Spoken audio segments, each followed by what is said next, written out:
Assalamualaikum warahmatullahi wabarakatuh. Alhamdulillahi wahibil atiyah. Wassalatu wassalamu ala Muhammadin khairil bariyah. Wa ala alihi wa sahbihi dzawin nufusiz zakiyah. Wa ba'du fa ya ibadallah.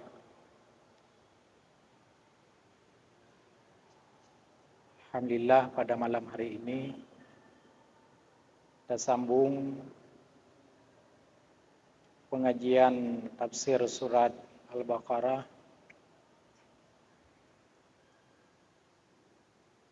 ayat 203 hingga seterusnya.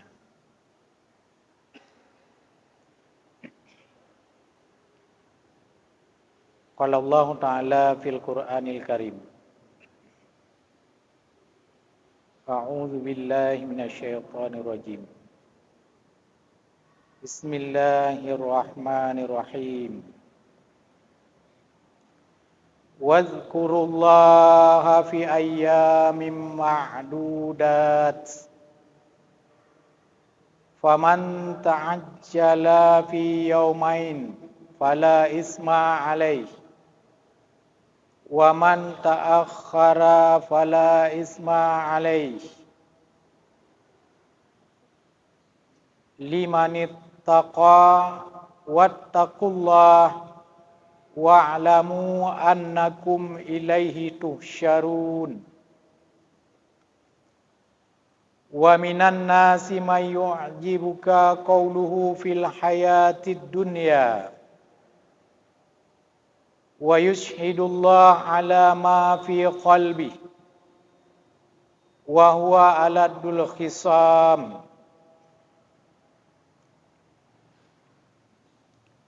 Wa idza tawalla sa'a fil ardi liyufsida fiha wa yuhlikal harsa wan nasl. Wallahu la yuhibbul fasad.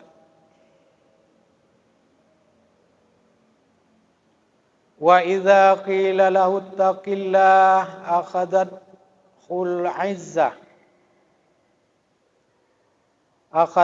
'izzatu bil ismi fahasbuhu jahannam wala bi'sal mihad.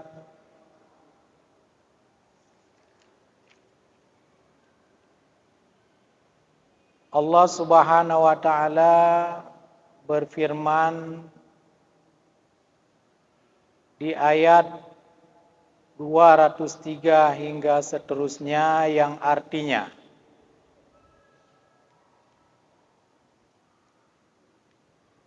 dan berzikirlah kalian kepada Allah fi ayyamin ma'dudat, pada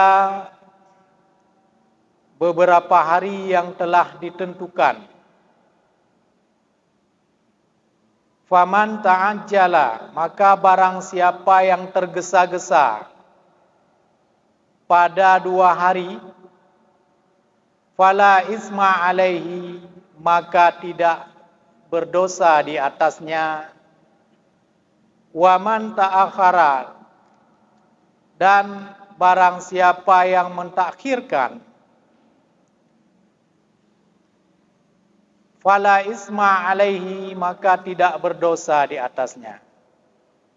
Bagi orang-orang yang takwa. Wattaqullah, dan bertakwalah kepada Allah. Wa'lamu, dan ketahuilah.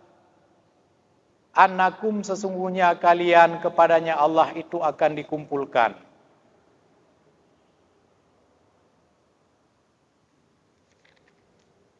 Dalam ayat 203 ini, yaitu hubungan ayat ke belakang tentang ibadah haji. Kaitannya Ini ayat yang terakhir yang membicarakan tentang ibadah haji di tempat ini. Di tempat ini, khusus di tempat ini, ayat yang terakhir. Dan di sini Allah menjelaskan supaya manusia itu berzikir kepada Allah. Dalam tafsirnya, dengan apa manusia berzikir? Bitakbir. Salah satunya pentafsir mengatakan dengan takbir. Walaupun zikir banyak sekali, zikir-zikir yang bentuknya bisa kita ucapkan berbeda-beda, namun kaitannya di sini dengan takbir. Kenapa? Karena kaitannya dengan hari yang telah ditentukan dalam agama, yaitu hari-hari tasyrik yang 3. Hari tasyrik yang 3, tanggal 11, 12, 13 Zulhijjah. Ini merupakan dalil perintah zikir. Setelah salat atau di mana saja kita berada, yang mulai daripada hari raya subuh, hari raya. Yang perintah kaitannya. Ada sebagian mulai malam hari raya. Mulai takbir di 10 Zulhijjah bersambung dengan 11, 12, 13 Zulhijjah. Baik orang yang berada di Mekah, di haji, ataupun di selain Mekah yang tidak sedang berhaji. Terlebih lagi bagi orang yang melontarkan jumrah, yaitu di tanggal 11, 12, 13 Zulhijjah, posisi orang berhaji itu sedang melontar jumrah. Jumratul Ula, Jumratul Aqabah, Jumratul Wusta, 3. Maka di sini diperintahkan bagi mereka itu takbir. Tatkala melempar jumrah, setiap lempar satu anak batu, berarti takbir. Allahu Akbar. Di samping mereka mengucapkan takbir yang khusus di sana, talbiyah. Labbaik Allahumma labbaik. Labbaik la syarikalah. Innal hamda. Dan seterusnya. Itu yang dilakukan oleh orang yang melontar jumrah di Mina. Harinya sudah ditentukan, ini menurut tafsir. Makanya dikatakan dalam Al-Quran, fi ayyamin ma'dudat, pada hari-hari yang telah ditentukan, hari tasyrik yang 3. Hari tasyrik yang 3 sudah ditentukan. Maka barang siapa yang tergesa-gesa, barang siapa yang tergesa-gesa, boleh memilih.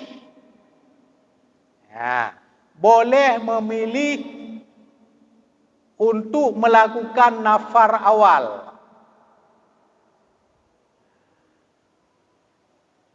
Ada istilahnya mereka yang di Mina, mereka yang berada di Mina pada waktu melontar jumrah, boleh 2 hari, yaitu di tanggal 11 dan 12, boleh sampai 3 hari. mereka di sana. Jid pilih. Orang yang berada di Mina bisa pilih mau melanjutkan ke Mekah setelah 2 hari jumrah, melempar jumrah, bisa lanjut berangkat ke Mekah langsung. Itu namanya istilahnya nafar awal. Istilah untuk orang yang ibadah tersebut. Nafar awal berarti mereka berangkat langsung setelah 2 hari melempar jumrah. Boleh nafar sani. Nafar sani itu yaitu mereka mabit di Mina sampai 3 hari baru berangkat. Itu sudah sempurna. Maka dalam Al-Quran dikatakan tidak berdosa apabila seseorang milih nafar awal. Milih berangkat langsung setelah 2 hari berangkat ke Mina, ke Mekah dari Mina, itu tidak berdosa apabila ada keperluan. Dan apabila mereka tinggal, yaitu menginap sampai malam yang ketiga dan melemparkan jumrah sampai jumrah Akabah, itu tidak dosa mereka. Mereka boleh memilih dan tidak ada dosa bagi mereka. Dan hajinya dianggap 2 macam tersebut sempurna. Dianggap sempurna. Wattaqullah, dan takwalah kepada Allah. Dan ketahuilah kalian akan dikumpulkan kepada Allah, yaitu di hari kiamat. Seperti kalian berkumpul di Mina, kalian berkumpul di haji, ribuan manusia, kalian nanti seolah-olah Allah mengatakan akan dikumpulkan lagi di hari akhirat. Asal syariat daripada melempar jumrah, yaitu ketika Nabi Ibrahim diperintahkan menyembelih Nabi Ismail. Maka manakala Nabi Ibrahim berangkat ke Mina, ingin menyembelih bawa Nabi Ismail, maka Nabi Ibrahim digoda oleh syaitan. Maka dilemparlah syaitan itu dengan 7 batu. Itu asal daripada disyariatkan melempar jumrah.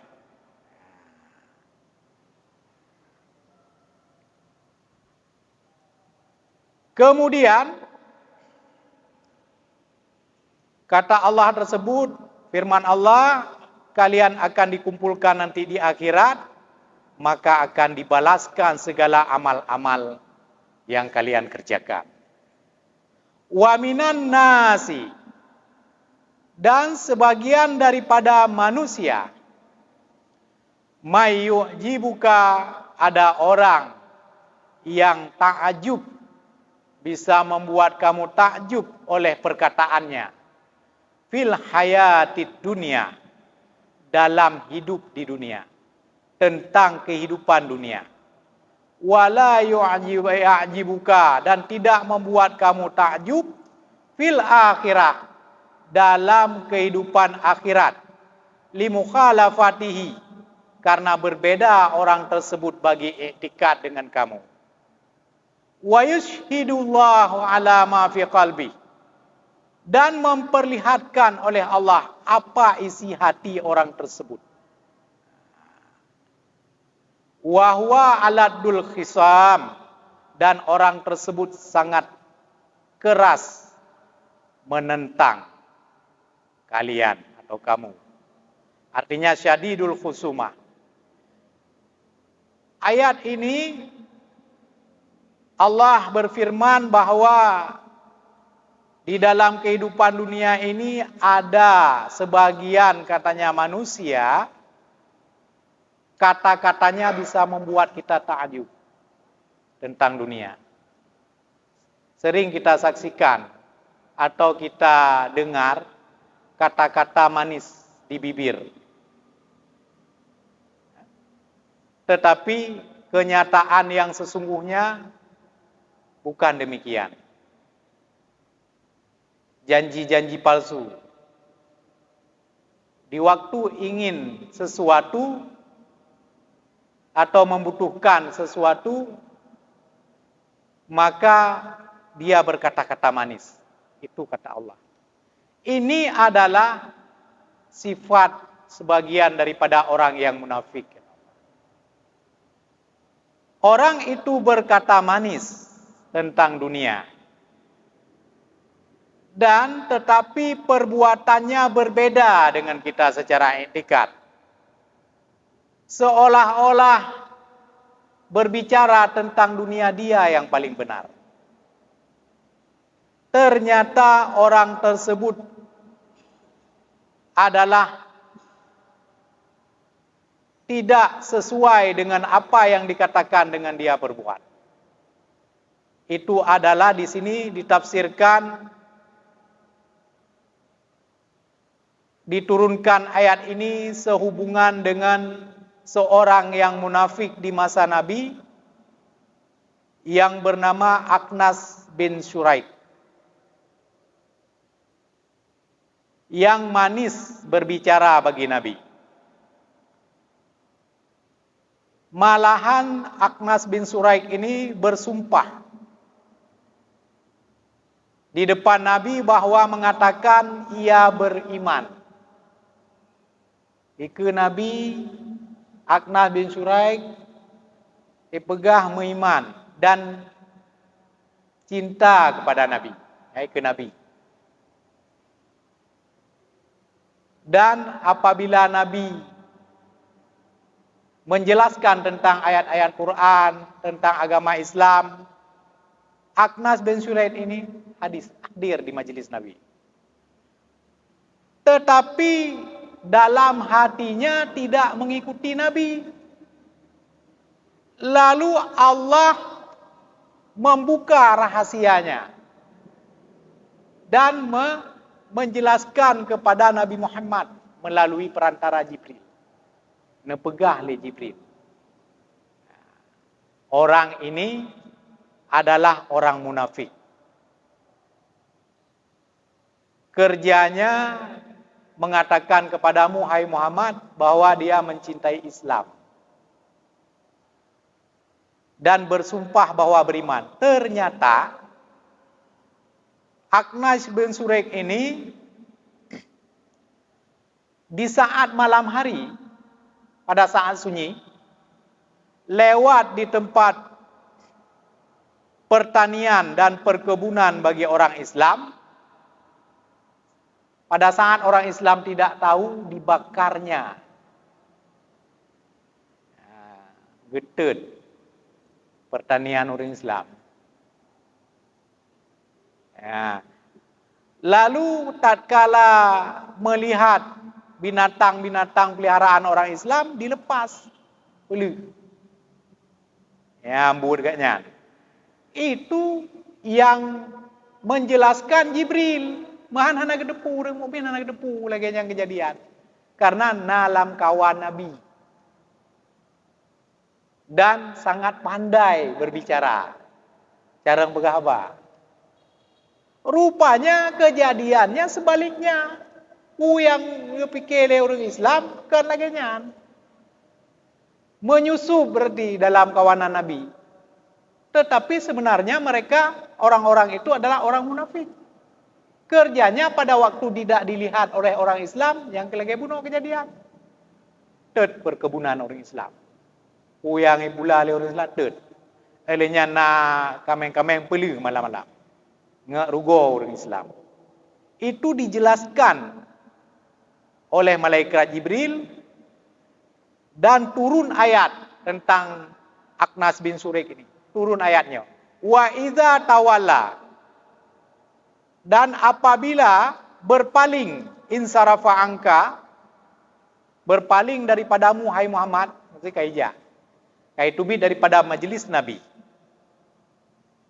Masyi fil ardi, dia berjalan di bumi, liyufsida fiha, supaya membuat kerusakan. Nyan informasi lah Al-Quran. Kepeteran le Jibril ayatnya. Rupanya merusak orang tersebut. Merusak fasilitas orang-orang Islam.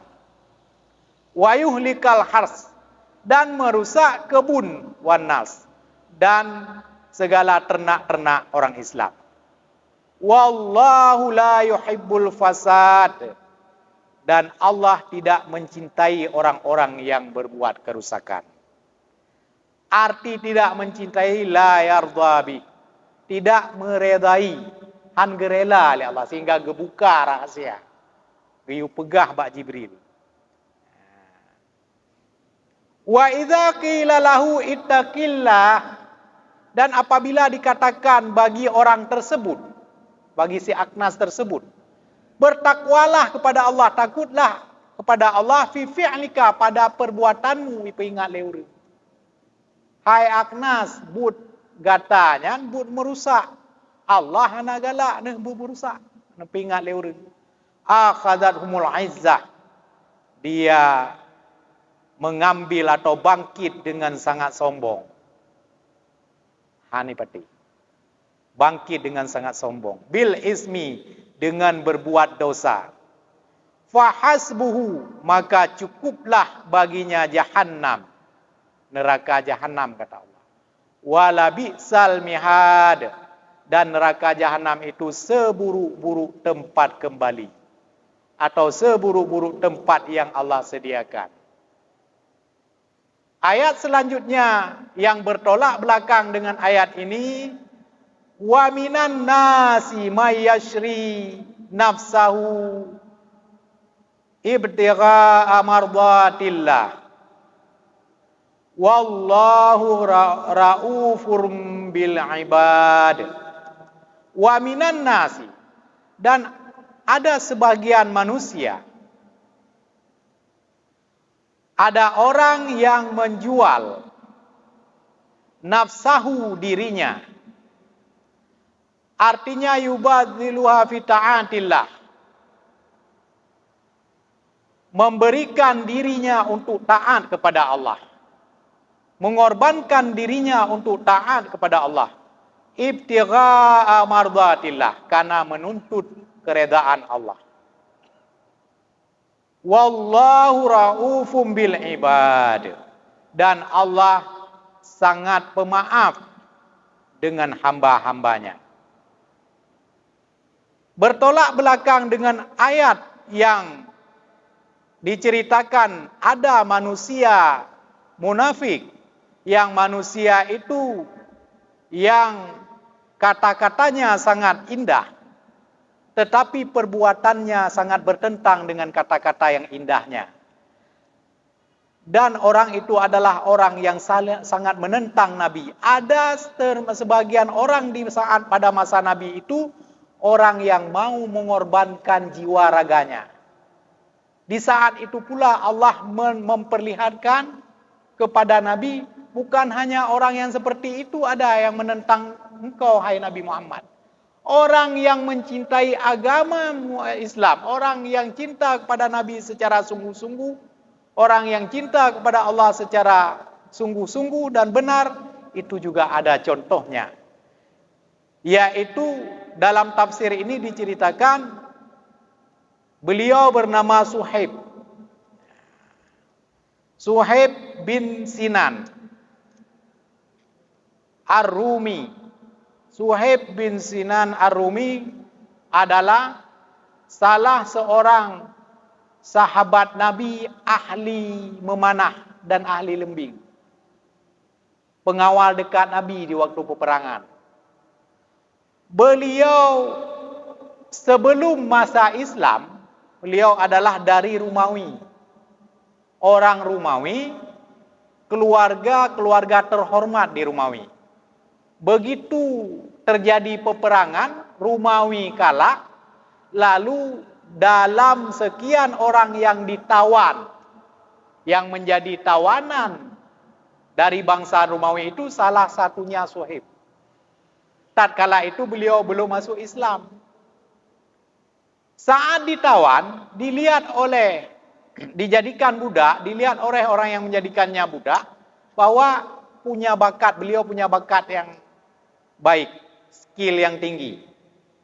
Sehingga diberdayakanlah Suhaib. Dikasih modal, diberikan pekerjaan.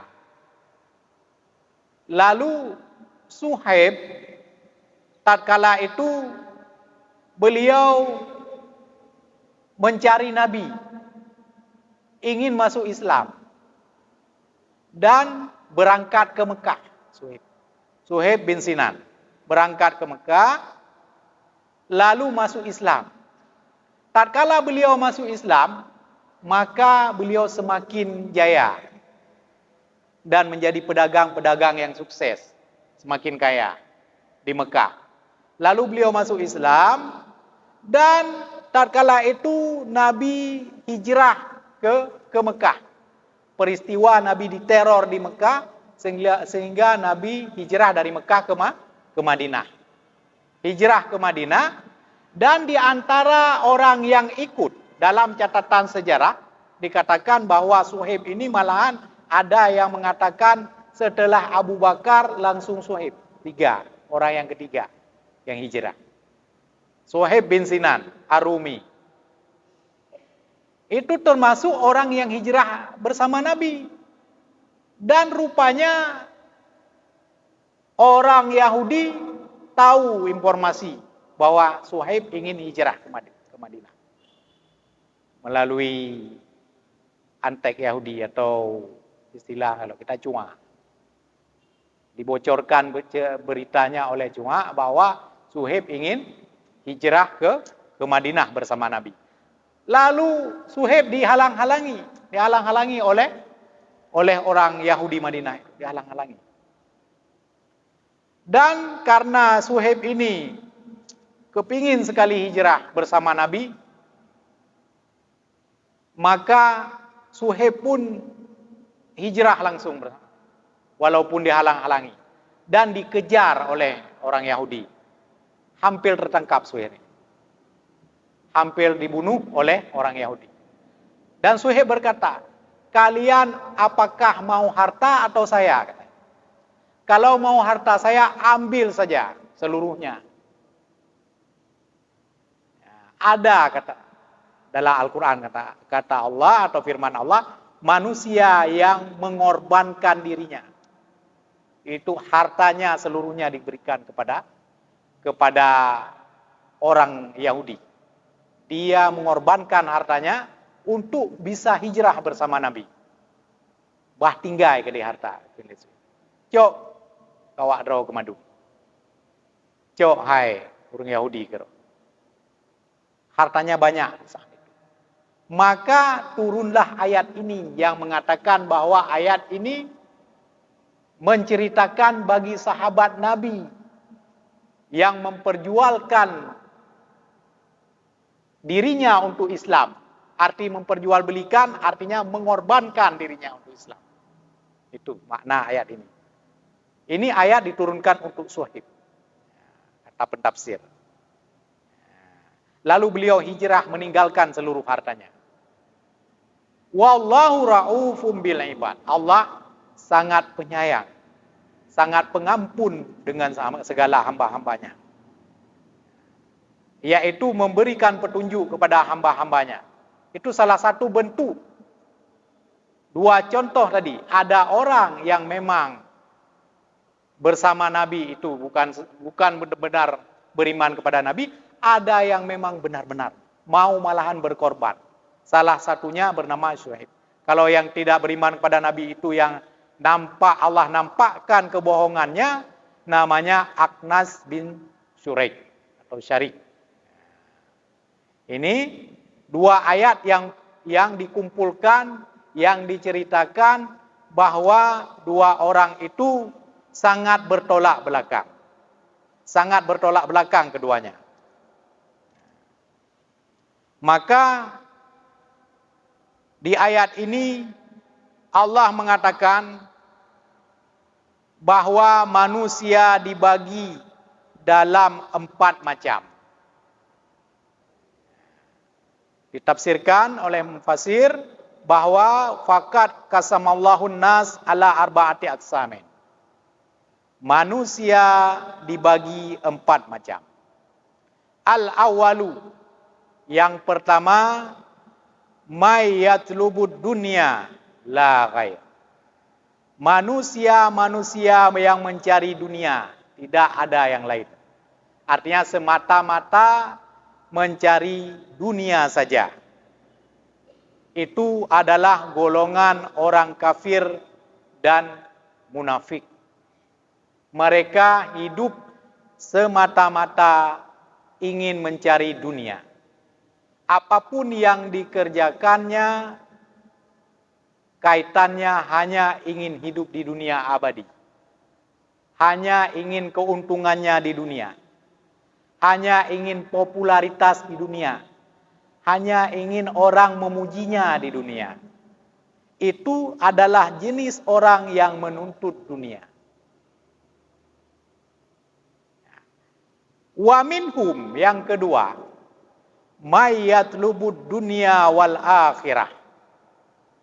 Ada manusia yang mencari kehidupan dunia juga mengumpulkan amalnya di akhirat. Seperti dalam tafsir sebelumnya, yaitu orang-orang yang berdoa, Rabbana atina fid dunya hasanah.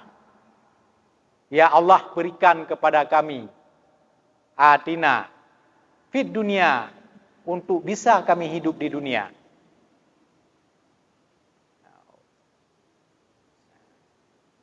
Hasanah, kebaikan. Wa fil akhirati hasanah, dan untuk bisa kami sampai di akhirat nanti hasanah. Hasanah di dunia beda dengan hasanah di akhirat. Hasanah di dunia seperti yang sudah dijelaskan di belakang. Salah satunya adalah ilman nafi'ah. Yang kedua, rizqan thayyibah. Yang ketiga, wa amalam mutaqabbala, seperti doa Nabi. Itu yang diceritakan oleh Ibnu Abbas dalam tafsirnya.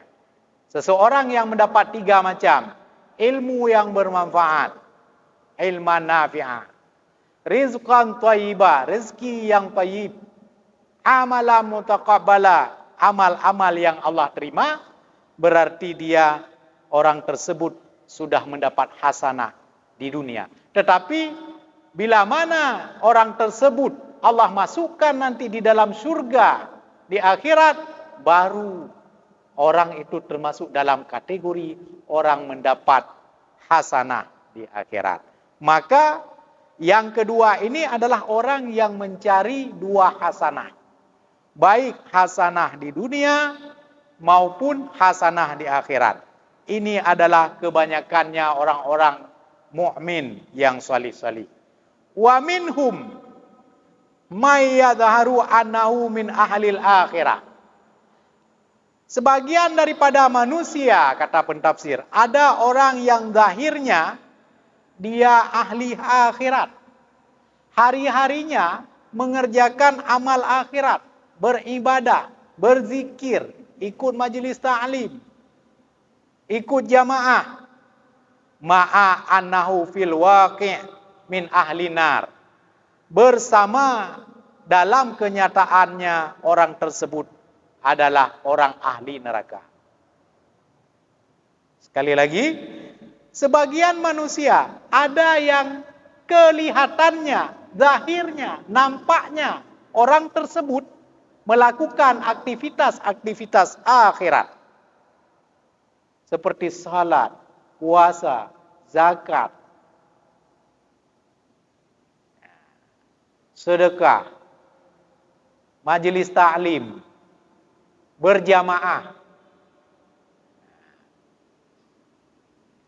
Dia tidak pernah meninggalkan itu. Tetapi dalam waqi', dalam kenyataannya termasuk ahli nar. Berarti orang itu dalam ketetapannya Allah tetapkan sebagai ahli neraka.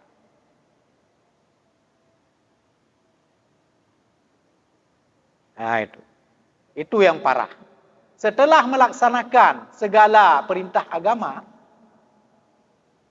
tetapi akhirnya kita akan masuk neraka. Kenapa bisa begitu? Berarti ada sesuatu yang tidak ikhlas yang apa kita lakukan. Itu termasuk min ahli dunia. Ada sesuatu dalam hati kita kepingin sesuatu yang bukan akhirat.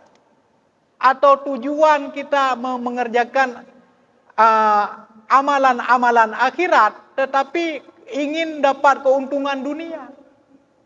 Ingin mendapat popularitas dunia, ingin mendapatkan sesuatu dunia yang sedikit, maka orang itu Allah tetapkan di akhirat ahlun nar. Itu yang sangat rugi. Setelah kita dapat catatan Allah nanti di padang mahsyar, ternyata kita bukan ahli surga. Cukup sedih.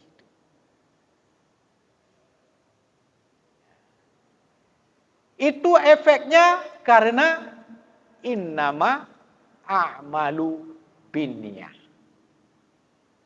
Hati kita, niat kita kepada Allah itu yang melenceng. Niat kita kerjakan amal-amal akhirat, tetapi bentuknya ternyata bentuk dunia. Yang parah. Niat kita kerjakan amal-amal salih ternyata tidak diterima oleh Allah. Kenapa? Karena kadang bercampur dengan ujub, kadang bercampur dengan takabur, kadang bercampur dengan ria dalam hati. Nah, itu yang sangat kita sesalkan. Maka kita perlu berdoa sama Allah supaya jangan termasuk orang-orang yang tipe ketiga, yaitu orang yang mengerjakan zahirnya amal akhirat, tapi Allah sudah tetapkan ahlun nar. Wa minhum yang keempat, man huwa mu'minun zahiran wa batinan. Sebagian daripada manusia ada orang itu mukmin zahir, mukmin batin. Nah, tipe manusia lahir batin. Bagaimana lahirnya dia mengerjakan perbuatan-perbuatan syariat, perbuatan-perbuatan amal salih, perbuatan-perbuatan mukmin, perbuatan-perbuatan yang membawa ke amal-amal untuk akhirat, dan dalam batinnya juga seperti itu. Posisinya lahir batin sama, keliket sama. Baik dalam terang ataupun gelap dia sama. Itu tipe manusia keempat. Tipe yang memang yang didamba-dambakan oleh semua manusia. Supaya amalnya antara zahir dan batin cocok. Yang itu amal zahir bertentang dengan amal batin. Artinya batin kita tidak seperti zahir. Nah, ini yang keempat yang bermasalah. Kan lagi lahir. Kan karena Allah hukumnya. Ada motif yang lain. Nyan yang tamu doa ba Allah beruh. Tanya bermotif yang lain. Begle. Ya Allah, walaupun amai ana letat, tetapi bermakbul. Kita cerita yang ka. Walaupun amai katanya ana artinya hana tak kumpulkan cukup banyak lagi orang-orang yang mengumpulkan amalan-amalan saleh di masa-masa Nabi yang tak dengar waktu sembahyang ibadah malam hana ge pio-pio olehnya ge puasa kan Senin Hamis mentang puasa lagi puasa Nabi Daud, artinya sehari berbuka sehari puasa, siuro berbuka siuro puasa. Tapi kita walaupun han sanggup menan, tak melake ni ba Allah amai katanya yang nak berterima. Antara lahir dan batin bersesuai. Baik waktu masa-masa tertentu mentang, waktu masa-masa karab perle baru tajak masjid. Waktu masa-masa karab perle kedua tu baru tajak majlis taklim, tak pedero tu. Wate masa-masa karap perle taputuri ro dek baru tayak ja bak gop punan acara, bak gop sama dia, bak urang meninggalnya rata benar foto katanya ina. Nyan yang bahaya. Berarti antara le katanya but lahir dengan but batin menentang. Hanya di waktu kita membutuhkannya. Jadi Allah netepu isi hati kita Allah tahu. Itu yang tidak dibenarkan oleh agama. Ya, jadi kibansit yaitu amal kita zahir dan batin bersesuai.